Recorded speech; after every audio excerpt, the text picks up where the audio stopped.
Donc bonjour à tous, bienvenue sur la chaîne Philippe est dans le pré. Donc beaucoup d'événements qui se sont passés dans l'actualité depuis plusieurs semaines. Alors d'abord une remarque avant de rentrer plus en détail dans plusieurs thèmes que je voudrais développer dans cette vidéo. Sur les reprises d'exploitation, vous savez, je vois des gens sur les réseaux qui passent, qui montrent leur exploitation parce qu'ils veulent céder leur exploitation, ils n'arrivent pas à céder leur exploitation. Malheureusement, le résultat de ça, c'est ce qu'on a déjà dénoncé depuis plus de 10 ans, c'est le manque de reconnaissance de notre métier à travers des prix, donc le prix des parts fermes, et le manque de rentabilité. C'est la raison pour laquelle moi je suis dans une région viticole, même si ce n'est pas 100% vrai dans toute la viticulture, mais globalement les gens qui ont valorisé leurs produits en viticulture, ils arrivent à transmettre leur vignoble. Soit à des coopératives, quand c'est gros, ils revendent à la coopérative, soit à des financiers qui achètent la structure et qui mettent un gérant avec des salariés. Ou quand c'est de taille plus petite, c'est repris par des voisins ou par d'autres viticulteurs. Ce qui n'est pas le cas en agriculture, pour une raison simple. Et faites attention les jeunes, je vois des jeunes qui s'amusent à faire des vidéos avec du beau matériel, des trucs flambant neufs, demandez les comptabilités. Parce que quand vous voyez des exploitations, peu importe exploitation, avec des bâtiments gigantesques, du matériel, des robots, des mélangeuses, j'en passe et des meilleurs, tout ça c'est normal, c'est l'évolution, il faut travailler avec des robots de traite, c'est l'avenir de l'agriculture, on ne va pas revenir à travailler dans des étables, ça il n'en est pas question. Simplement, demandez les résultats économiques sur plusieurs années, parce que la réalité, si les exploitations ne se transmettent pas, c'est parce qu'il n'y a pas de revenus. Ce n'est pas parce qu'il y a trop de travail, c'est parce qu'il n'y a pas de revenus. Et attention, parce que les organismes, certains centres de gestion, certaines chambres d'agriculture cachent la vérité. Et une fois que vous aurez investi, les gars, vous êtes piégés. Il n'y a pas de revenus. Vous serez attachés, surtout en élevage. Alors maintenant, je vais développer plusieurs thèmes. Tout le monde parle dans les médias, c'est une catastrophe, l'inflation, la hausse des prix dans les magasins, c'est grave et tout. Alors, la hausse des prix. Alors, les hausses des prix dans les magasins, elles ont lieu, il y en a eu déjà par le passé, sauf que dans les exploitations, on n'en voit pas la couleur. Je m'exprime. Je m'explique. Je vais prendre un exemple, le lait. Le lait, globalement, en conventionnel, il était payé autour de 32 centimes de moyenne sur une année, de 31 à 33 centimes suivant les années. Là, cette année, il risque de finir un peu au-dessus de 40 centimes. Je parle en conventionnel. 40, peut-être 41. Bon. Alors vous allez me dire, ça a pris en gros 8 euros, 8-9 euros. Voilà. Bon. L'augmentation des charges risque d'être supérieure à ces 8-9 euros. C'est-à-dire que les bilans comptables, dans un an, ils ne sont pas sûrs d'être meilleurs. Probablement, en viande bovine c'est le cas, ils seront moins bons que l'année précédente avec 8 centimes de moins du litre. Autrement dit, toutes les hausses qui sont passées dans les GMS à la grande distribution, il ne revient rien aux producteurs. Idem en canard, idem en poulet, idem en lapin, idem dans les œufs. C'est les intermédiaires, l'agroalimentaire qui captent la marge. Donc arrêtons d'accuser les consommateurs. Les consommateurs, demain, ils peuvent payer 30% de plus. Vous n'en verrez pas la couleur, les gars. Parce que le problème, il est dans notre profession, dans l'interprofession, qui vend les paysans. Deuxième sujet, les aliments sont chers. Les aliments du bétail sont très chers. Première question, spéculation. Toujours pareil, nos coopératives, nos réseaux agroalimentaires qui maîtrisent la filière. Pourquoi les aliments sont si chers ? Ils font des aliments avec des céréales qui ont été achetées en 2021. Ça n'a rien à voir avec Vladimir Poutine et le conflit ukrainien. Ces céréales-là, elles ont été achetées l'année dernière. Donc ça n'a rien à voir. Ça, je tenais à le souligner. Alors maintenant, autre élément qui est lié à tout ça, les industriels n'ont plus l'obligation de dire d'où provient la marchandise. Il n'y a plus la traçabilité, l'étiquetage obligatoire sur les produits. Et ça depuis le 31 janvier 2020, depuis le 31 décembre 2021. Ça avait été mis en place suite au scandale de la viande de cheval. Bon. Par la pression, avec le conflit en Ukraine et le fait que les marchés sont tendus parce qu'il y a des pressions de fait, il y a des verrouillages de fait, il manque de certains produits à cause du conflit notamment en Ukraine et des sanctions qui sont prises par la Commission européenne, par les chefs d'État et de gouvernement de certains pays de l'Union européenne, ils ont peur à une pénurie alimentaire. Donc là, eux, les industriels, ils ont négocié ça directement. La FNSEA était bien discrète. Monsieur Chargé, président de la coopération agricole, a été très discret. Ça les arrange beaucoup qu'il n'y ait plus l'étiquetage des produits. Ça les arrange beaucoup. Pour mettre en compétition les paysans et faire manger aux consommateurs ce qu'on va bien vouloir leur faire manger et exploiter les paysans. Donc, quatrième point, sur les prix, la négociation des prix. Vous entendez parler que la bataille est très dure avec les industriels en ce moment parce qu'il faut négocier des hausses. Sachez, je vais prendre un exemple, la production laitière. Ils sont en train, les industriels, de vouloir modifier le mode de calcul, je dis bien le mode de calcul, pour payer le prix du lait, notamment sur les cotations bord poudre. Et il y a un indice toujours avec le prix du lait en Allemagne. Le prix du lait en Allemagne, il est plus élevé que le nôtre. Là, bizarrement, quand le décalage se fait dans le sens positif pour les agriculteurs, pour les éleveurs, là, il ne faut pas en parler. Si les Allemands étaient payés moins que nous, on nous expliquerait qu'il faut baisser les prix. Et surtout, le scandale, c'est la cotation bord poudre où ils ne veulent pas jouer le jeu. Cinquième point, vous devez être au courant qu'il va y avoir des aides, les documents sont à remplir, des aides pour ceux qui ont acheté des aliments du bétail, suite à la hausse, à cette spéculation et à la hausse des prix des aliments du bétail. Posez-vous les gars une question simple. Tout flambe là, avec ce qui se passe, le conflit, la guerre, tout flambe. On est d'accord, les aliments ont augmenté, il n'y a pas que les aliments. Le matériel augmente, les engrais augmentent, tout augmente. Celui qui veut faire des travaux, tout augmente.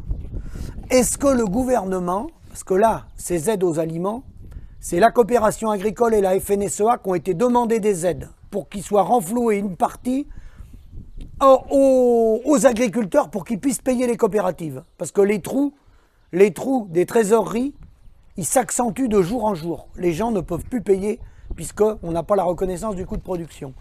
Est-ce que vous imaginez si demain les maçons, ils vont demander une aide au gouvernement pour payer les parpaings? Vous voyez les maçons demander des aides demain au gouvernement pour payer les parpaings? Non. Le maçon, il ne va pas demander d'aide pour payer les parpaings. Et le carreleur, il ne va pas demander d'aide au gouvernement pour payer le carrelage. Et le couvreur, il ne va pas demander d'aide au gouvernement pour poser les ardoises ou les tuiles. Parce que eux, voyez-vous, ils ont un outil qui s'appelle le carnet de factures. Hein? Et ce carnet de factures, nous, il est dans les mains de l'interprofession, de la coopération agricole et des industriels en cogestion avec le syndicat et avec les politiques de la République en marche, puisque c'est eux qui sont au pouvoir actuellement, mais c'est exactement la même chose avant. Donc vous voyez la stupidité, vous voyez comment les agriculteurs sont attachés. Il faut aller pleurer des subventions, de l'argent public, des impôts des Français, pour nous aider à payer les aliments. On n'est pas capable de mettre en place un système qui ne coûte rien.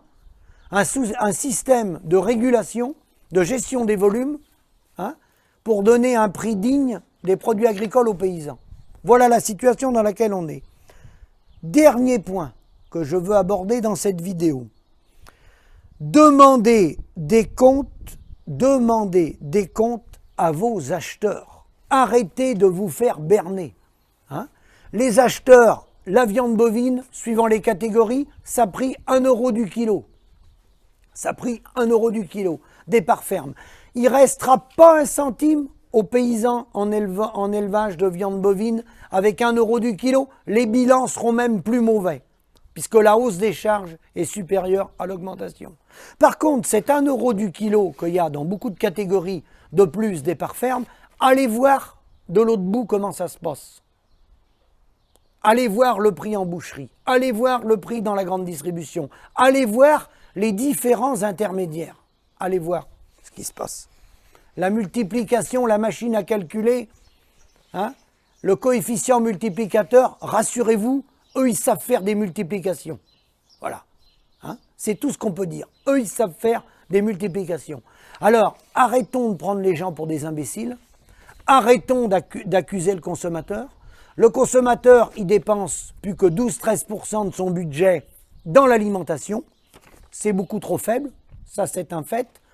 Mais posons-nous plusieurs questions. La première, les politiques ont laissé faire la spéculation de l'immobilier. 30% du budget des ménages en moyenne part dans l'immobilier pour se loger.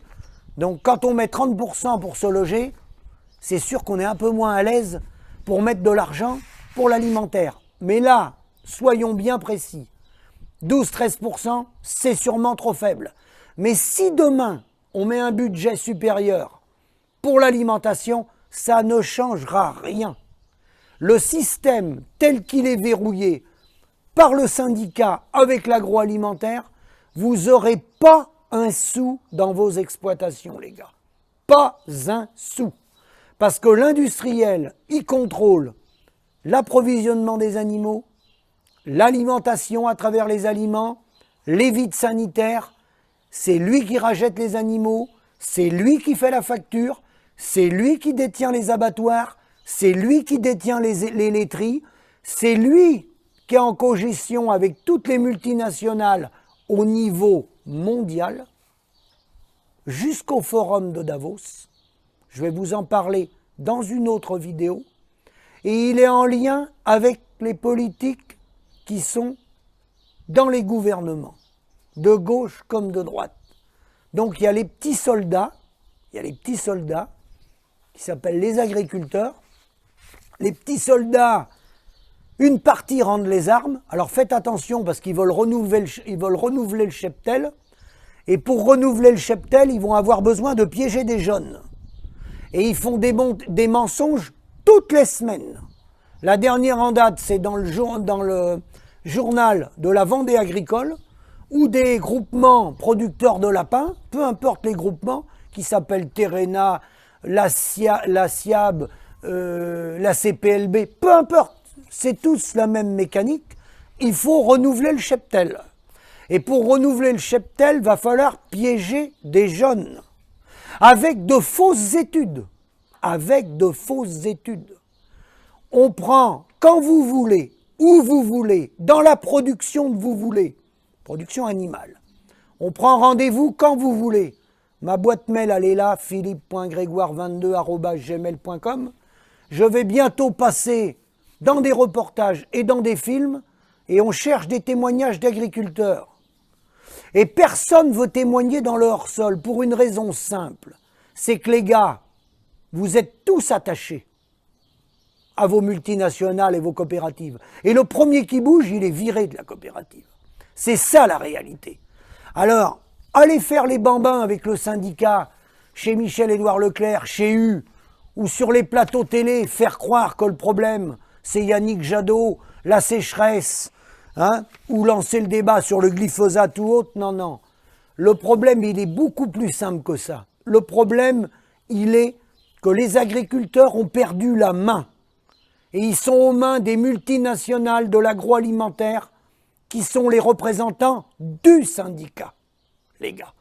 Et vous êtes assassinés par les gens de la profession. Et celui qui me dit que c'est rentable, il vient avec ses documents comptables. Quand il veut, où il veut. Nous, dans notre réseau, on a le quart supérieur. On peut présenter les résultats. Avec des modèles totalement autonomes. Certains me posent les questions, qu'est-ce qu'il faut faire pour limiter la casse? Hors sol, il n'y a pas beaucoup de solutions si vous êtes attaché. Vous avez investi, vous êtes attaché à l'industriel, vous ne pourrez pas changer d'industriel, ou si vous allez chez l'autre qui est concurrent, c'est la même mécanique. c'est les mêmes grilles de paiement, vous êtes attaché. Si vous êtes en bovin, l'autonomie. Bio, pas bio, conventionnel, c'est pas le débat. L'autonomie, les gars, l'autonomie. Démarrer le moins possible le tracteur, faire le moins possible d'activités, travailler avec ce que vous avez. Si vous pouvez faire pâturer, tant mieux. Si vous êtes dans un modèle maïs, mais vous gardez votre modèle maïs. Chaque exploitation a son historique et sa solution. Mais la solution, la moins mauvaise, c'est de se passer des services extérieurs. Plus vous allez faire de chiffre d'affaires, plus vous allez faire venir d'intervenants, plus vous allez faire tourner le business. Et vous pouvez travailler jusqu'à 65 ans, 70 ans. Les dividendes, elles ne seront pas pour vous. Elles seront principalement pour le réseau coopératif et le groupe InVivo. Mais j'en reparlerai dans d'autres vidéos. Bon courage à tous, faites-moi vos commentaires et je vous dis à bientôt. Je ne peux pas traiter tous les sujets, tellement il y a de sujets et tellement il y a de choses à dire. À bientôt.